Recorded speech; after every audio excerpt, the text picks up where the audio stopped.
Hi friends, സാപ്പിഡിയ മലയാളത്തിൻ്റെ ഏറ്റവും പുതിയ വീഡിയോയിലേക്ക് എല്ലാവർക്കും സ്വാഗതം. ഇന്ന് അവിടെ വന്നിരിക്കുന്നത് ഒരു ദക്ഷിണ കൊറിയൻ ആക്ഷൻ ത്രില്ലർ മൂവി, ഒരു ആക്ഷൻ ക്രൈം ത്രില്ലർ മൂവി നിങ്ങൾക്ക് പരിചയപ്പെടുത്താൻ വേണ്ടിയിട്ടാണ്. അതിന് മുമ്പേ തന്നെ ഒരു കാര്യം പറഞ്ഞോട്ടെ. എൻ്റെ വാട്സപ്പ് ഗ്രൂപ്പിലൂടെ ഒരു ചെറിയൊരു ക്വിസ് പ്രോഗ്രാം നടത്തുന്നുണ്ട്. ഇന്ത്യൻ 2 എന്ന് പറഞ്ഞ സിനിമയുടെ 2 ടിക്കറ്റുകളാണ് ആ ഒരു ക്വിസ് പ്രോഗ്രാമിലെ വിജയിക്ക് കൊടുക്കുന്നത്. അപ്പോൾ ഞാൻ ലിങ്ക്, വാട്സപ്പ് ഗ്രൂപ്പിൻ്റെ ലിങ്ക്, ഇൻസ്റ്റാഗ്രാമിൻ്റെ പേജിൻ്റെ, അതുപോലെ തന്നെ ഫേസ്ബുക്ക് പേജിൻ്റെ ഒക്കെ ലിങ്ക് ഡിസ്ക്രിപ്ഷൻ ബോക്സിൽ ഇട്ടേക്കാം. എല്ലാവരും ഒന്ന് ജോയിൻ ചെയ്യാം. ഓക്കെ, അപ്പോൾ 10-ാം തീയതിയാണ് പിന്നെ ക്വിസ് പ്രോഗ്രാം നടക്കുന്നത്. എല്ലാവരും ജോയിൻ ചെയ്യുക വാട്സപ്പ് ഗ്രൂപ്പിൽ. ഓക്കെ, അപ്പോൾ ഇന്നത്തെ വീഡിയോ എന്ന് പറയുന്നത് ഒരു ദക്ഷിണ കൊറിയൻ ആക്ഷൻ ക്രൈം ത്രില്ലർ വിഭാഗത്തിൽപ്പെടുന്ന ഒരു സിനിമ നിങ്ങൾക്ക് പരിചയപ്പെടുത്താൻ വേണ്ടിയിട്ടാണ്. ദ റൗണ്ട് അപ്പ് പണിഷ്മെൻ്റ് എന്നാണ് സിനിമയുടെ പേര് വരുന്നത്. നമ്മുടെ മാഡോൺ സിയോക്ക്, കൊറിയൻ ലാലേട്ടൻ എന്നറിയപ്പെടുന്ന പിന്നെ ദക്ഷിണ കൊറിയൻ ആക്ടറാണ്. എല്ലാവർക്കും പരിചയമുള്ള ഒരാളായിരിക്കും.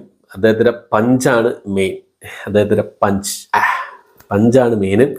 അപ്പം ഈ ഒരു സിനിമയുടെ സ്റ്റോറി എന്താണെന്ന് നോക്കിയാൽ, ഈ ഒരു റൗണ്ട് അപ്പ് എന്ന് പറഞ്ഞ ഈ ഒരു ഫ്രാഞ്ചൈസിയിലെ 4ാമത്തെ പാർട്ടാണ് കേട്ടോ ഈ ഒരു സിനിമ.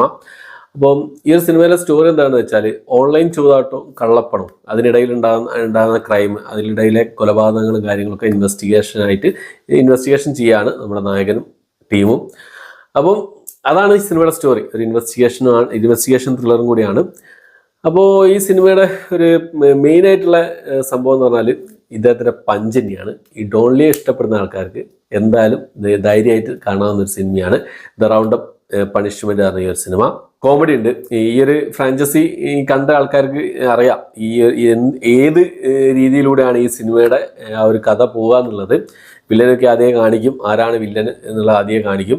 അപ്പോൾ ഒരു സൈഡിൽ നായകൻ്റെ ഇൻട്രോ, നായകൻ്റെ സ്റ്റൈല്, എങ്ങനെയാണ് ഇൻവെസ്റ്റിഗേഷൻ ചെയ്തു പോകുന്നത്. ഒരു സൈഡിൽ വില്ലൻ്റെ ഇൻട്രോ, വില്ലൻ എങ്ങനെയാണ് വില്ലത്തരം കാണിക്കുന്നത്, അത് അവസാനം ഇവർ തമ്മിൽ എങ്ങനെയാണ് കണ്ടുമുട്ടുന്നത്, എങ്ങനെയാണ് ഇവർ എന്താ പറയുക, ഇവർ ആര് ജയിക്കും എന്നൊക്കെയാണ് സിനിമയിൽ പറഞ്ഞു പോകുന്നത്. എല്ലാ പാർട്ടും അങ്ങനെ തന്നെയാണ്. ഓരോ പാർട്ടിലും ഓരോ കേസുകളാണ്. ഇതിൽ കേസ് എന്ന് പറഞ്ഞാൽ ഓൺലൈൻ ചൂതാട്ടവും കള്ളപ്പണവും കാര്യങ്ങളൊക്കെയാണ്, ക്രൈം കാര്യങ്ങളൊക്കെയാണ് ഈ സിനിമയിൽ പറയുന്നത്.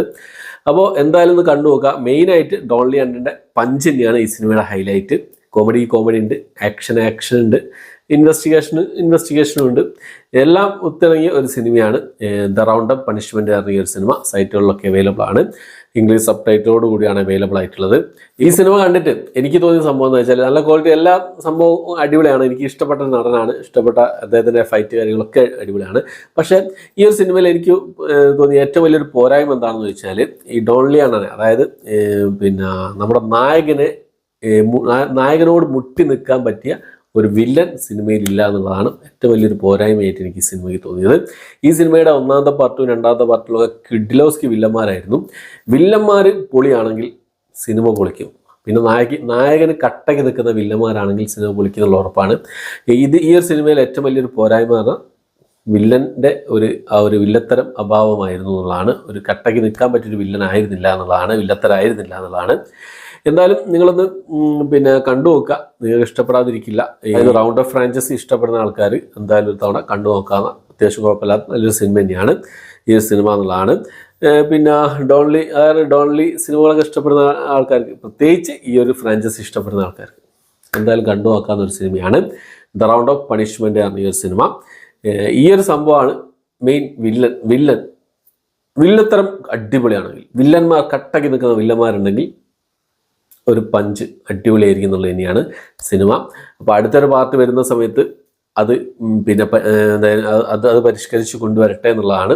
നല്ല രീതിയിൽ നല്ലൊരു അടിപൊളി വില്ലനെ കൊണ്ടുവന്നിട്ട് ഒരു സൂപ്പർ പാർട്ടാവട്ടെ അടുത്തത് എന്നുള്ളത് നമുക്ക് ഞാൻ ആഗ്രഹിക്കുന്നത് അങ്ങനെയാണ്. ഓക്കെ, അപ്പോൾ വെയിറ്റിംഗ് ആണ് അടുത്തൊരു പാർട്ടിന് വേണ്ടിയിട്ട്. അപ്പോൾ അത്രയാണ് ഇന്നത്തെ വീഡിയോ. എൻ്റെ വീഡിയോ ഇഷ്ടപ്പെട്ടായിരിക്കും. ഇഷ്ടപ്പെടുക ലൈക്ക് ചെയ്യാൻ, ഷെയർ ചെയ്യാൻ, സബ്സ്ക്രൈബ് ചെയ്യാൻ മറക്കാതിരിക്കുക. പുതിയൊരു വീഡിയോ ആയിട്ട് വരുന്നവരേക്കും